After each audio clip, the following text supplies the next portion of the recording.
हैं कि पाकिस्तान के ex prime minister Nawaz Sharif साहब ने इस बात को एडमिट कर लिया है कि कारगिल वॉज आवर मिस्टेक। उन्होंने इस बात को एडमिट करते हुए कहा है कि 1999 में पाकिस्तान ने इंडिया के साथ किए जाने वाले एग्रीमेंट की खिलाफ वर्जी की थी, जिस पर पाकिस्तान इंडिया से माफ़ी मांगने को भी तैयार है। अब आए ना लाइन पे।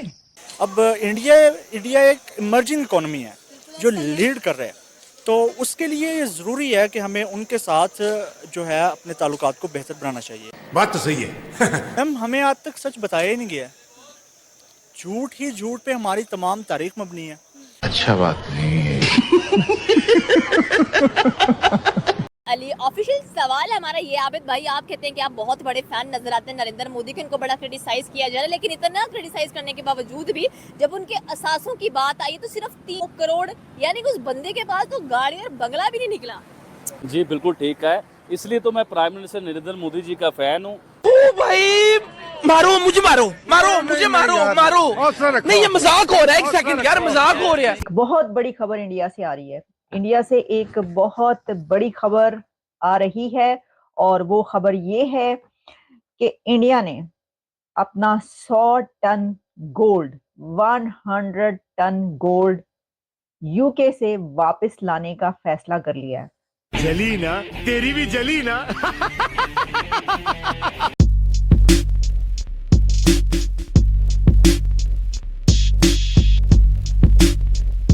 वक्त आप एक खिते के अंदर सरवाइव करना चाहते हैं ना, तो उसके लिए सबसे पहले कुछ चीज़ें जो होती हैं वो एसेंशियल होती हैं। एक तो उसमें यह है कि आपकी इकोनॉमी स्ट्रॉन्ग होनी चाहिए। अगर आपकी इकोनॉमी इनफ स्ट्रॉन्ग नहीं है तो आपको चाहिए कि आपके जो नेबरहुड कंट्रीज़ हैं ना, आप कम से कम उनके साथ अपने रिलेशंस को मेंटेन रखें और अच्छा रखें। आज हमारा जो मेन तकाजा है ना, जिस तरह आप देख रही हैं कि पाकिस्तान के अंदर बहुत ज़्यादा, पहली बात तो अनसर्टेनिटी बहुत ज़्यादा है यहाँ पे लेके, तो गवर्नमेंट है जो सी वो स्टेबल नहीं हो पाती। कुछ दिन बाद एक गवर्नमेंट आती है, दूसरी चली जाती है, और जब नहीं आती है उसके ख़िलाफ़ पहले से ही एक साजिशी मैदान जो है वो तैयार होता है। उसमें हमारी कंट्री को सर्वाइव करने के लिए ये बहुत ज़रूरी है।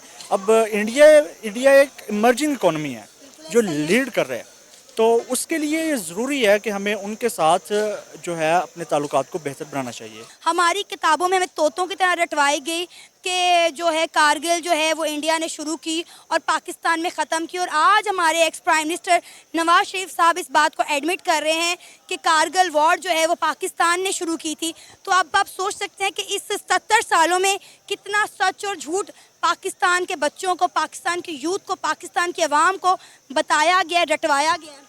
मैम, हमें आज तक सच बताया ही नहीं गया। झूठ ही झूठ पे हमारी तमाम तारीख मबनी है। अगर आप देखें तो सिर्फ कारगिल ही नहीं, आप इससे पीछे चले जाएं, 1971 जो था हमारा ये मुल्क 2 टुकड़ों में तकसीम हुआ, उसके पीछे के जो मुहर्रिकात थे वो क्या थे? अच्छा, उसका मलबा भी हम इंडिया पे डालते हैं कि इंडिया ने करवाया। उसका मलबा हम इंडिया पे नहीं इंडिया का अमल दखल उसमें था। अब आप देखें, मैं हूँ, अगर मेरे ऊपर कोई जुल्म सितम करता है, मैं किसी से तो हेल्प लूँगा ना अपने आसपास। अगर हमारी अपनी फ़ौज जो हमारे मुल्क के मुहाफिज होने का दावेदार हैं, हमारे जनरल्स, वो 30 लाख के करीब जो है वहाँ पे बिहारियों और बंगालियों का कत्लेआम करते हैं, 4 लाख तकरीबन हमारी बहनों के साथ वहाँ पे गैंग रेप किया जाता है, तो उसके बाद भी अगर आप समझते हैं ना कि इंडिया का सारा था, तो शेम ऑन अस, हमारे लिए डूब मरने का मकाम है ये।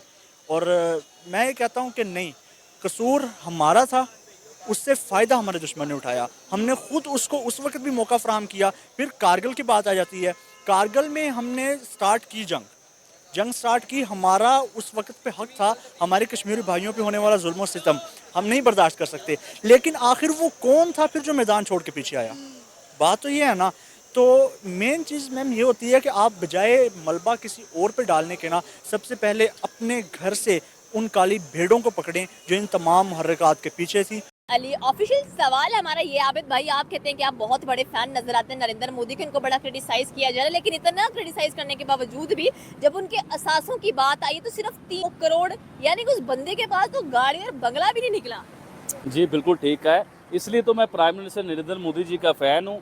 जिस चीज़ के लिए लोग बड़ा क्रिटिसाइज़ करते हैं पाकिस्तान में, मुझे कहते हैं कि आप पाकिस्तानी हो के इंडिया के वज़ीर आज़म की बात करते हो।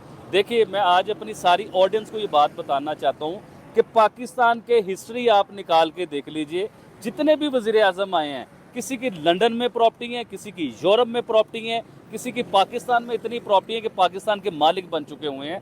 जो इधर पावर में आता है, जो गवर्नमेंट में आता है, जो वज़ीर आज़म बनता है, वो अमीर हो जाता है। अगर वो कारोबार 1 करोड़ का कर रहा है तो वो कारोबार 100 करोड़ पे उनका चला जाता है। अगर उनकी 1 कोठी है तो उनकी 20-20 कोठियाँ बन जाती हैं। तो इसी तरह ही प्राइम मिनिस्टर नरेंद्र मोदी, देखिए इंडिया तरक्की क्यों ना करे मैडम, फिर आज मुझसे आप बात करें ना ये वाली कि इंडिया तरक्की क्यों ना करे। उनके प्राइम मिनिस्टर की सिर्फ 3 करोड़ रुपए के सासे उनके जो है ना वो जाहिर हुए कि सिर्फ 3 करोड़ रुपए के उनके सासे हैं। और इनके तो ड्राइवरों के पास 3 करोड़ से ज्यादा के सासे होते हैं। 3 करोड़ से महंगी तो इनके पास गाड़ी होती है मैडम। अभी आप देखिए प्राइम मिनिस्टर नरेंद्र मोदी, ना उनकी बीवी है, ना उनका बच्चा है, ना उनके बाद कोई उनकी नस्ल चलनी है। आप इस चीज को देखें। हमारे जो वजीर आजम होते हैं ना, तो अपने बाद का पूरा सिलसिला बनाते हैं कि मेरे बाद मेरा बेटा आएगा, मेरे बाद मेरी बेटी आएगी। मोदी साहब के बाद कौन आएगा, मुझे आप बताइए। मोदी साहब का मुझे अपना घर दिखाएं जरा, किस किस्म का उनका घर है। एक सिंपल से एक रूम में रहते हैं। अच्छा, अभी रिसेंटली मैं इंडिया के यहाँ पर आबिद भाई मुझे ये बताएं कि नरेंद्र मोदी से या भारत की तरक्की से आपको क्या फायदा? बड़ी ज़बरदस्त आपने सवाल किया और बड़ा अच्छा इसका जवाब भी है। ये आपने सही कहा। आपके कहने का मकसद ये है कि इंडिया की जो तरक्की है उसमें आपका क्या फ़ायदा है, आप क्या बात कर रहे हो। देखिए मैडम, मेरा रोल है इसके बीच में। आज मैं ये बात करूँगा तो मेरी आवाम में शऊर आएगा ना कि देखिए एक सिंपल इंसान वज़ीर आज़म है, 150 करोड़ से ज़्यादा की आबादी का वो वज़ीर आज़म है। क्या उसे प्रोटोकॉल नहीं चाहिए? क्या उसे VIP लाइफ नहीं चाहिए? क्या वो एक सिग्नेचर करे तो अरबोपति नहीं वो इंसान हो सकता? लेकिन वो आज भी आम जिंदगी जी रहा है। ये तो आप प्राइम मिनिस्टर नरेंद्र मोदी साहब की बात कर रहे हैं मैडम। आप आइए योगी जी के पास। योगी जी की सगी बहन जो CM है, पिछले 10 सालों से CM है, वो अपने यूपी के जो है ना, वो यूपी भी पाकिस्तान जितना यूपी है उसके CM है। उत्तर प्रदेश की आप बात करें, वहाँ के CM हमें योगी आदित्यनाथ नजर आते हैं। कह लेंगे जहाँ पर वुमेन एम्पावरमेंट, पॉवर्टी, गुर्बत आपको नजर नहीं आती, 0% नजर आएगी। लेकिन सवाल फिर वही यहाँ पर आता है कि पाकिस्तान में क्या कमी है जो आप कहते हैं कि आप बहुत बड़े फैन नजर आते हैं नरेंद्र मोदी के, योगी जी के, या कह लेंगे भारतीय सरकार उनकी जमहूरियत से बड़ा आपका लेके लुत्फानंदोज होते हैं। चले मैं आज जबरदस्त बात करता हूँ। आज मैं आता हूँ फैमिलीज के ऊपर। आप इमरान खान साहब की फैमिली निकाल के देख लीजिए, उनके बहन और भाई क्या कर रहे हैं।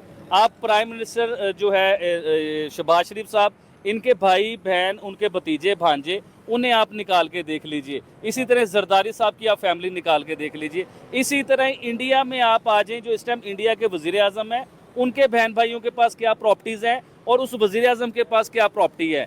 इसी तरह ही आप योगी जी आदित्यनाथ जो हैं, इनकी आप आ जाएं। इनकी तो बहन आज भी जो बड़ी मशहूर थी, जो आपने सुना होगा कि वो फूलों की दुकान चला रही है, लेकिन ऐसा नहीं है।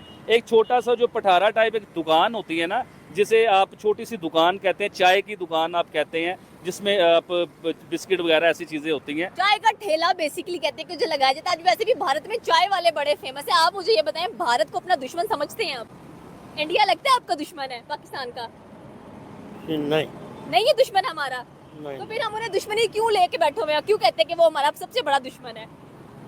नहीं, मैं नहीं कहता। आप नहीं कहते वो दुश्मन है? आपको लगता है कि भारत दुश्मन है हमारा?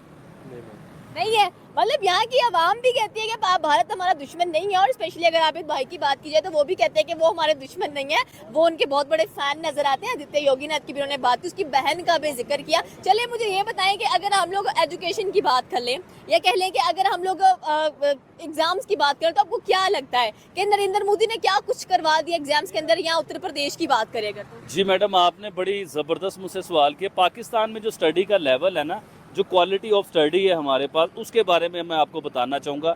पाकिस्तान का बच्चा मैट्रिक करता है, मैट्रिक के बाद FA करता है, FA करने के बाद वो ग्रेजुएशन करता है, या कोई कोर्सेज करता है, या MBA करता है, या इंजीनियर्स बनता है।